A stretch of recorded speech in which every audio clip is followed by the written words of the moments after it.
C'est une bâtisse aussi imposante qu'attristante, avec des tourelles dégarnies ou échevelées et une peinture écaillée comme un voile de décrépitude.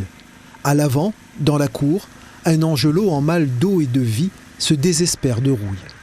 Dans la rue de Paris, à Saint-Denis, la maison Timol, un morceau d'histoire usé par plus de 3 décennies d'oubli.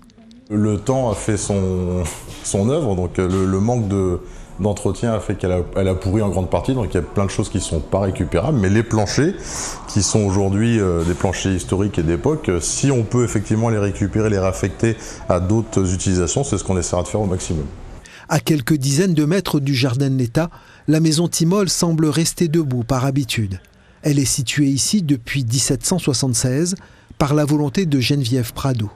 La dernière famille qui a été propriétaire donc, de cette villa, c'était la famille Timol, qui vivait ici dans cette belle maison de maître entre les années 78 jusqu'aux années 90 approximativement. La maison Timol, ce sont 300 mètres carrés de surface au sol et un petit étage auquel il faut réinsuffler la vie. C'est quand même pas monnaie courante à La Réunion de rénover des maisons comme ça. Mais ouais, effectivement, faut être attentif à comment on le fait. C'est-à-dire comme on dit, c'est-à-dire qu'en gros, on sécurise le bas et puis après, on redémonte par le haut et on recommence après dans l'autre sens. C'est de la reconstruction, ouais. Donc on déshabille puis on réhabille. Le Crédit Agricole a acquis cette propriété pour 3 millions d'euros.